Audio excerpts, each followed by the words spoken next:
Yorana Polinetti, Yorana, tous les amoureux du ballon rond, c'est un réel plaisir de vous retrouver pour ce nouvel épisode de Fais-nous Foot. Tout de suite le sommaire. Cette semaine, l'émission aura une forte connotation féminine. Nous ferons d'abord un tour du côté de la Fédération tahitienne de football où samedi matin, plus d'une centaine de jeunes footballeuses en herbe s'étaient donné rendez-vous pour un plateau 100% féminin. Un peu plus tard dans la journée, le championnat Farerata reprenait également de son service avec une affiche de choix opposant les tenantes du titre Pirée aux joueuses de Tefana. Enfin pour finir, nous ferons le bilan des 11 premières journées de Ligue 1 qui a officiellement pris fin ce week-end avec 3 dernières rencontres n'ayant pas eu de réel impact sur le classement final. Voilà.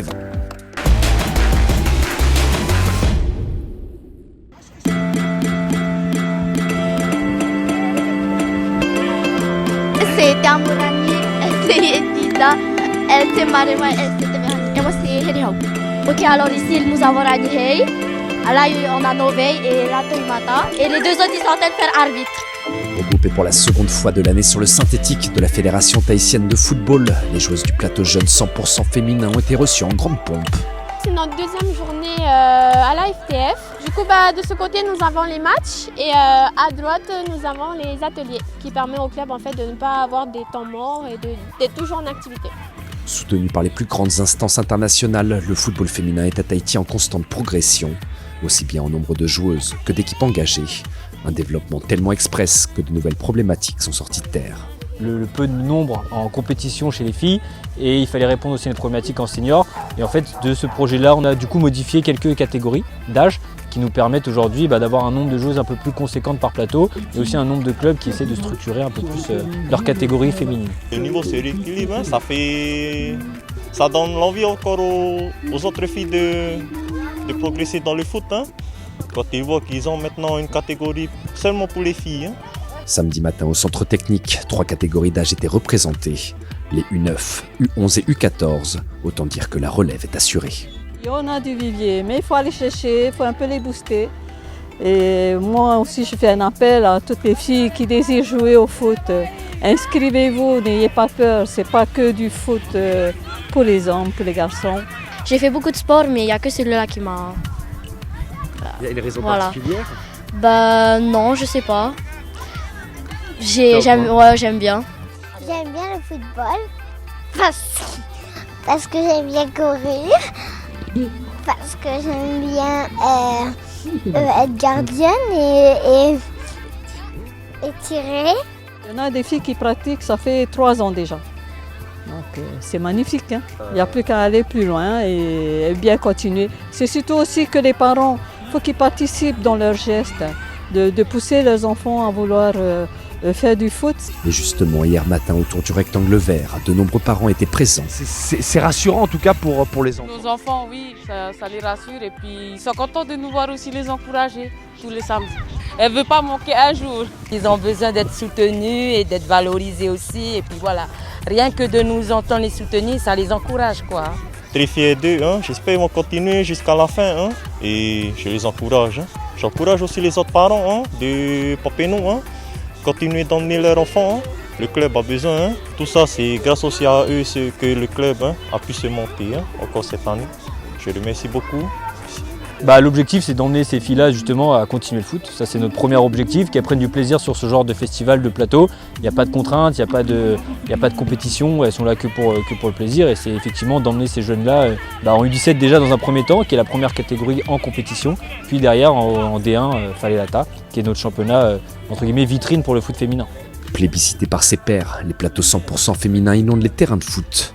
Des matinées placées sous le signe du respect et du plaisir, comme peuvent en témoigner les actrices de cette seconde édition. Elle commence à apprécier, elle aime et tout, et puis voilà, elle trouve un peu un plaisir aussi de jouer avec d'autres filles de son âge. On a gagné un match sur 2. J'ai raté plein d'occasions. On a gagné contre toutes les autres équipes, sauf eux. Sauf eux. Pierre est fier de son équipe. Oui, surtout le coach aussi, c'est grâce à lui qu'on est en train de gagner. C'est lui qui nous a entraînés, encouragés. Peut-être des fois nous grandir, mais ça vaut la peine. Tout cela mis bout à bout, le cocktail est détonnant. Les filles sont passionnées et la Fédération tahitienne de football l'a bien compris, en retravaillant également le format des compétitions seniors. Le principe a été de dire de supprimer les seniors à 8, de supprimer les U19, féminines aussi à 8, de créer des U17 en compétition et de passer directement après les 17 en compétition senior à 11. Et on voulait absolument que les joueuses, entre guillemets, adultes, et 18, U19, jouent à 11. Pour la progression déjà du championnat tahitien, mais aussi pour le plaisir personnel des filles. Est-ce que jouer sur un petit terrain quand on est adulte, à un moment donné, ça peut trouver ses limites. Et finalement, les clubs ont plutôt bien répondu présent, parce qu'aujourd'hui, on a 9 équipes engagées dans le championnat, ce qui est quand même plutôt intéressant. On aurait aimé être à 10 au début du championnat, mais on va dans le bon sens, je pense. Et nous aussi. Malheureusement, le match phare de la première journée, Farerata opposant les tenantes du titre Pirée à la Estefana, n'a pas tenu toutes ses promesses. Le championnat a été remodelé pour le développement du football féminin, aussi surtout pour remplir les critères pour être éligible à la O-League pour les féminines. Donc c'est pour ça que le championnat a été un petit peu remodelé. Donc on s'attendait à un premier match aujourd'hui, première journée. Donc bon là ce soir Estefana n'est pas présent. Donc voilà, c'est dommage pour les filles, surtout pour elles, parce que ça fait quand même un certain temps qu'elles se préparent, qu'elles s'entraînent toutes les semaines. D'ailleurs, je tenais aussi à les remercier parce que c'est difficile pour elles de venir tout en s'entraîner, de ne pas avoir de match derrière.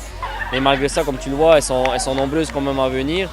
Donc je tenais quand même aussi à les féliciter. Toujours plus nombreuses à chausser les crampons, les joueuses tahitiennes ont maintenant un chemin tout tracé qui pourrait les amener plus vite que prévu sur le toit du football océanien. Reste à savoir si discipline et rigueur feront partie du voyage.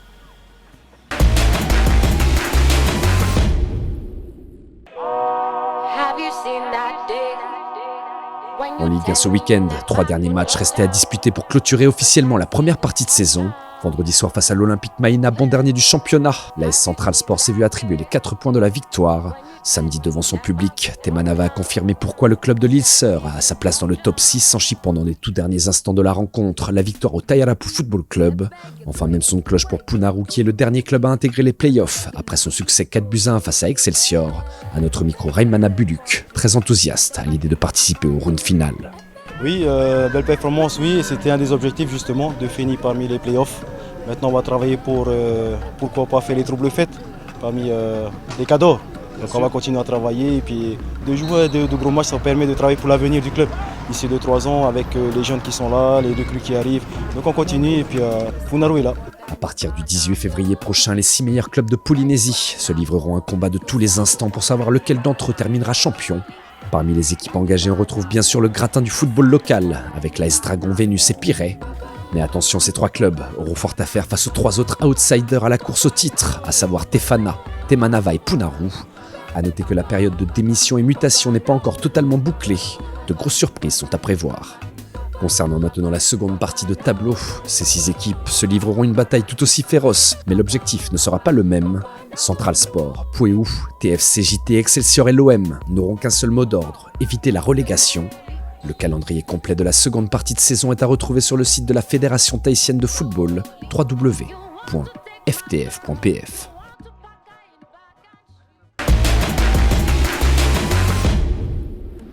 Toujours à l'international, mais cette fois-ci du côté de Bahreïn. Le 1er février, le prince Salman Al Khalifa a été réélu pour la 3e fois président de la Confédération asiatique de football. Une excellente nouvelle pour les nations du Pacifique, puisqu'au même moment, un protocole d'accord entre l'OFC et l'AFC a été signé afin de permettre davantage d'échanges et notamment de rencontres entre les équipes des 2 confédérations. Il ne serait donc pas impossible de voir dans un avenir proche nos Toa Ito se déplacer pour des matchs amicaux à travers l'Asie, ou mieux encore, recevoir sur les Whenua des nations aussi prestigieuses que le Japon, l'Iran ou encore l'Australie. Enfin, dernière information et pas des moindres, le 17 février prochain aura lieu au Stade Pater les playoffs de l'OFC Champions League. Dragon et Pirée joueront 2 rencontres en aller-retour pour savoir lequel des 2 clubs aura la chance de représenter la Polynésie lors du tournoi centralisé réunissant les 8 meilleures équipes d'Océanie. En attendant cette affiche de prestige, je vous donne rendez-vous la semaine prochaine, même jour, même heure, avec le premier tour de la Coupe de Polynésie. Merci à toutes et à tous pour votre fidélité. Parayane.